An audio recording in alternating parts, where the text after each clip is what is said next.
Good morning. Good morning to all my friends and family, and welcome to this episode of Jim's 5am Club. I'm just here at the International Passenger Terminal, and it is a brilliant dawn and the start of what will probably be an absolute cracking Sydney summer day. It's still, it's balmy, and it's absolutely beautiful. This is Sydney at its finest. So what I'll do is I'll head up the end there, but what I'll need to do is walk around the building. Just bear with me. I'll just need to go up the other side to get around to the platform above the key restaurant. So I'm a little bit caught out here. Bear with me. I'll get there eventually. I'll just have a look to see if I can make it through down the end there. Looks like it's all cordoned off. If you can see, it's all cordoned off at the end there. So let me just go down and around, but we'll keep on chatting, and I'll kick off today with another book summary. And the book summary that I'm going to talk about is entitled Hiring Success. Hiring Success by an author known as Jerome Ternyick. Jerome Ternyick. So this book is all about resourcing and how to best resource your team, your organisation. It doesn't matter if it's sports, doesn't matter if it's business, and you can apply it also to family, building your family and expanding your family. So I remember years ago when I was a young executive, I think I was working at IBM, and you know how you go through ups and downs, and sometimes you like your job, sometimes you absolutely hate your job.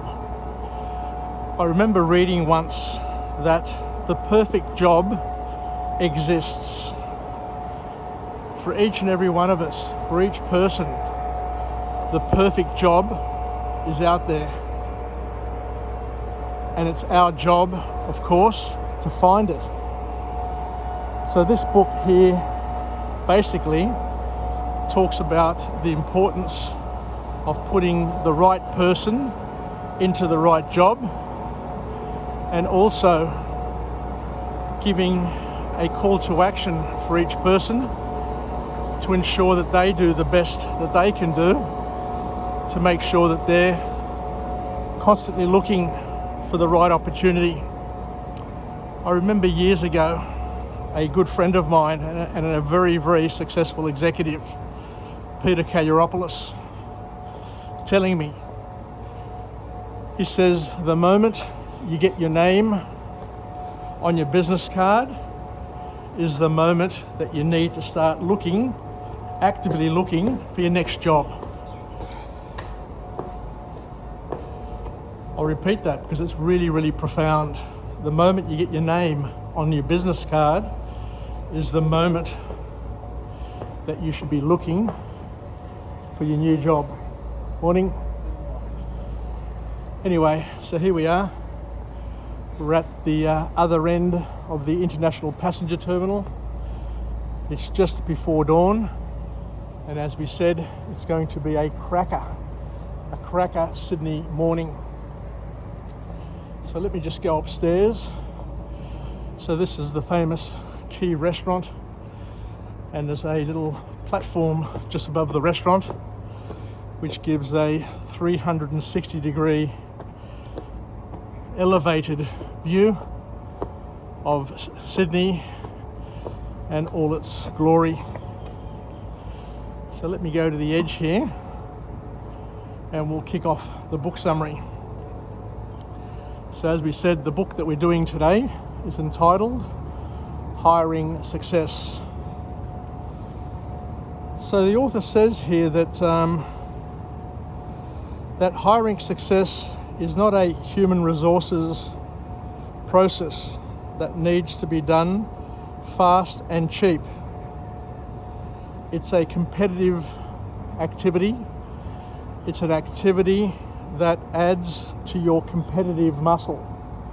It is a very, very important activity that needs to be defined and developed and expressed effectively, because each organisation, each team needs to invest in highly trained and future-ready employees as a source of its competitive advantage. Just as an aside, I remember many years ago, just after I left IBM, I applied for a role. Actually, a recruitment consultant got in contact with me for a role that was going at Microsoft, back in the day when Microsoft was just building, just starting to grow in its early days. So I went to the interview, I went to another interview, and another, and another. I ended up going to 6 or 7 interviews, which was just unbelievable back in those days, because back in the 80s and early 90s, you'd expect to go to 1 or 2 interviews and receive a job offer.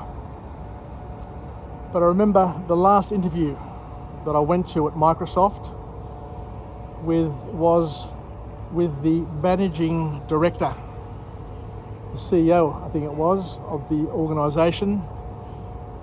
His name was Gary Jackson. I remember him very, very well. It was on a Saturday morning, so I rocked up to the offices there at Macquarie Park and went through the interview. He asked me a couple of really specific curly questions. And I guess the reason why I didn't get the job was that I proceeded to answer something which I didn't really understand fully, instead of saying I don't really know. But there you go. There's an example of how the great organisations that we have in the world, how they recruit and how seriously they take their recruitment drives. Since then, I remember working for another CFO at Hudson, who told me back then, had I joined Microsoft back in the late 80s, early 90s, I would have been offered shares in Microsoft, which today would have been an absolute fortune. But it doesn't matter. I went on to work for other great organisations and can't complain. I've had a wonderful work career, having worked with great organisations and great people in the IT&T industry. So the author here just reminds us how important it is to be effective in your recruitment drive and not necessarily be efficient. When I worked in a recruitment company called Hudson, I remember making the point time and time again that you get what you pay for. If there's a client who's only happy to pay cheap fees, low fees, to recruit good people, then a gun recruiter, is not going to give their best candidates to the clients who are basically paying the cheapest rates and cheapest fees. You're going to pass on, you're going to keep your best candidates for the clients who pay the most money. That's how it works. That's how it works in sales, that's how it works in recruitment. So, you pay peanuts, you get monkeys, is one way of looking at it. So it's critical to get the right people, and to get the right people, you need to put in a commensurate effort to identify, attract, employ, keep motivating and keep interested the people that are going to matter most and are going to generate the greatest outcomes for your business. One thing we've all learned over time is that employee satisfaction equates to customer satisfaction. If you've got good, great people who work for you and work with you and gel together and cooperate together and collaborate together, then obviously your firm, your organisation, your business, your family is going to operate and be a happier place and a better place. And the author then goes on to say that if you don't get it right, there is a significant cost to your organisation and a cost to customer satisfaction and employee satisfaction. You've got to get it right is the bottom line, and you can't bluff it, you can't sweep it under the carpet, because it's going to come back and bite you in the bum. So the first formal point to come out of this book from this author is that each organisation needs to run an effective and a better campaign for your open positions in order to attract the best, the most appropriate candidates. It's very, very simple. You know, you can't be efficient in these matters.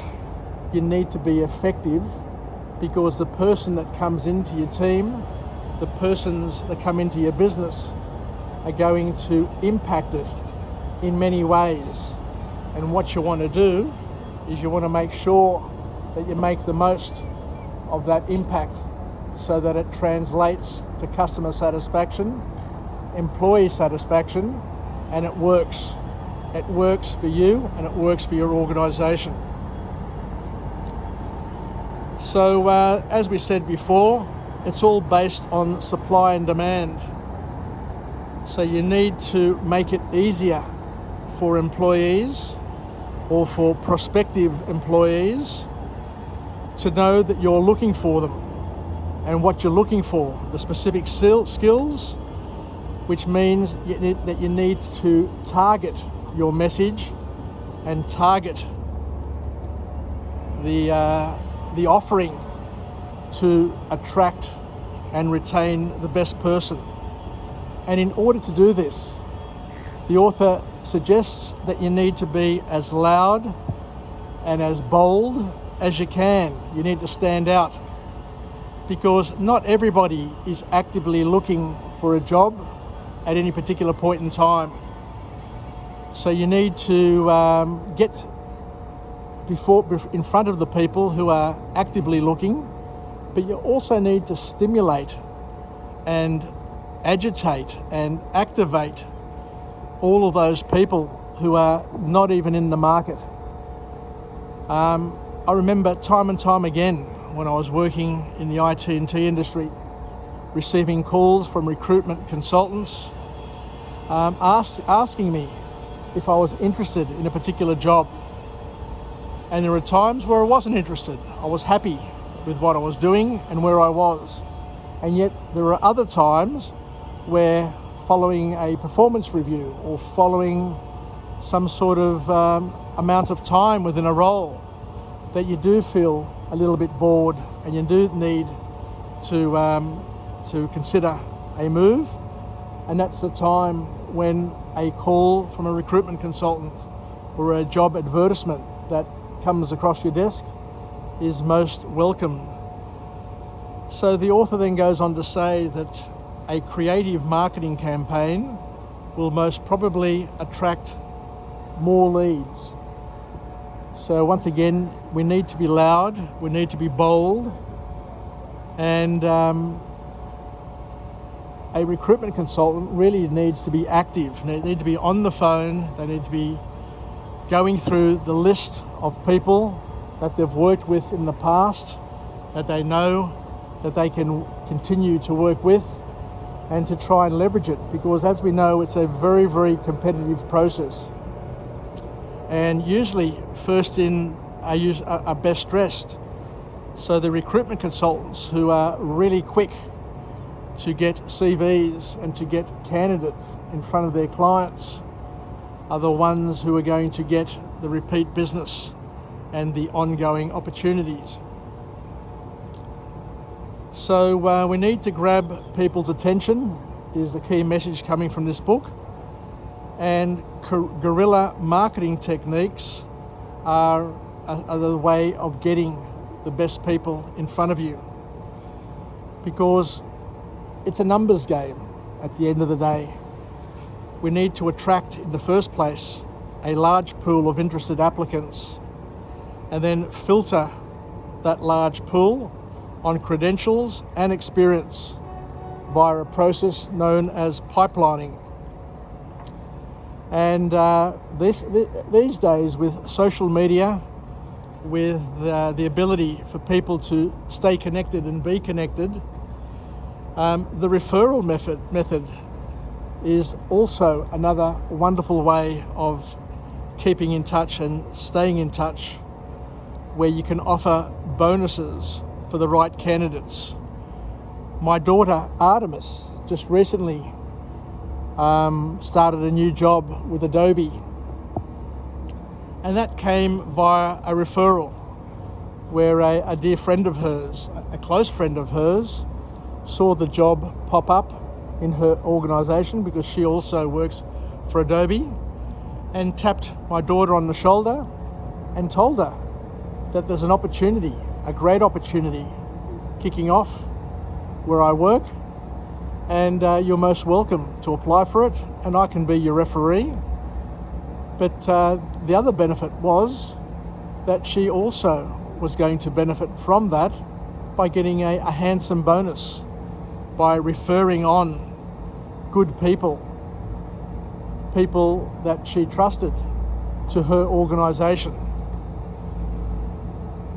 The last point to come out of this book is where the author talks about the importance of being consistent in your hiring process and hiring practices, so that you maintain a consistent standard and a consistent level across your organisation, and that you're maintaining the quality talent pool that is coming into your organisation to ensure that they can actively work together and be productive for today and well into the future. I remember when I was working for IBM back in the mid-80s, when IBM was by far one of the greatest organisations in the world. And IBM back then had a hiring practice that they'd only promote from within. So they'd bring good people into the organisation, they'd train them effectively and extensively, and promote them every 12 to 18 months. So once you joined IBM, you're going to have a very exciting and mobile career, where every 18 months you'd move on to a different role, where you'd broaden and deepen your experience, you'd broaden your network, and you'd be able to work with different people across different environments, and hence learn the business as best you could, and be able to continue to contribute, to be challenged, to be bent, to be stretched. So the author here also goes on to say how it's important to have a consistent and healthy process, and to make that process, that hiring process, an absolute priority, and to invest in it, to make sure that you're bringing in, that you're considering the best people for that job. Because one misfit, and we've seen it in the tennis, we've seen it in the Australian Open. Now you get players, you get people, you get personalities who are absolutely brilliant at what they do, and yet they don't follow the rules. It's all about them. They don't gel, they don't fit into the culture. People like Novak Djokovic and Daniil Medvedev, yes, they are great players. Yes, they are fantastic at what they do.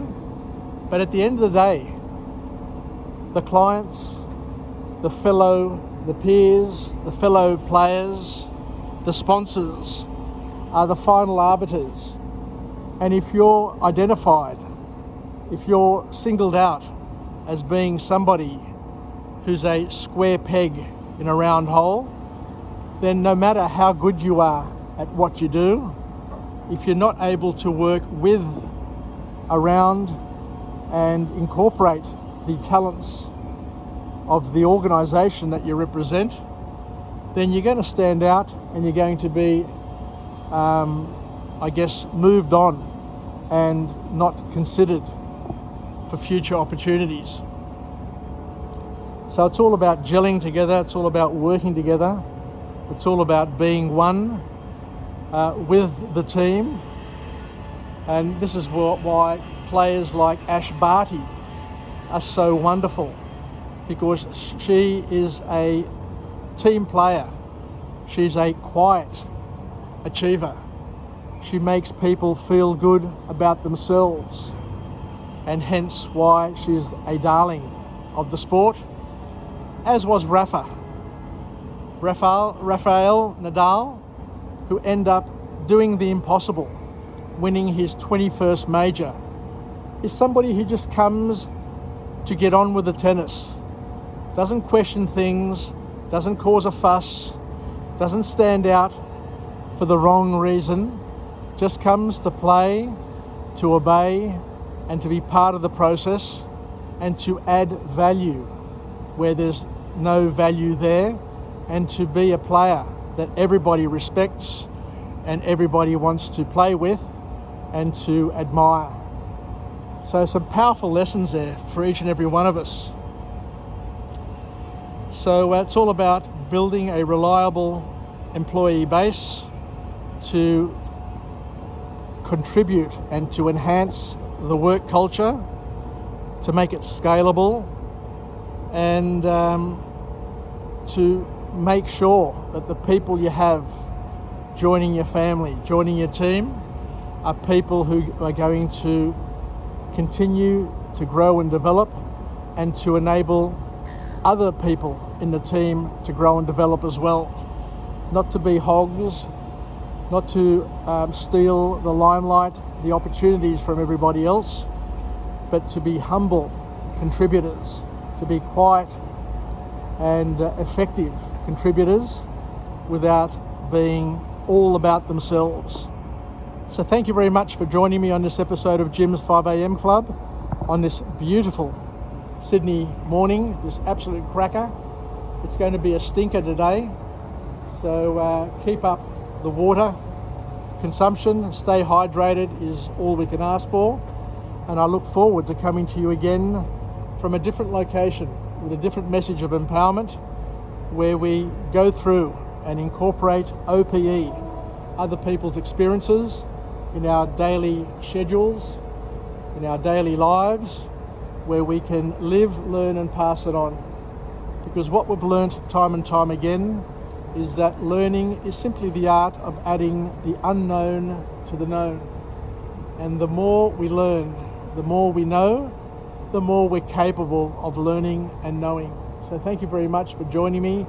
Thank you very much for sticking with me on this unbelievable journey where we take and showcase and highlight the beauties of this country around us, and supplement it and complement it with a message of empowerment, a message of OPE, other people's experiences, where we can use it to draw lines and join the dots and help us expand, develop and become better versions of ourselves So thank you once again.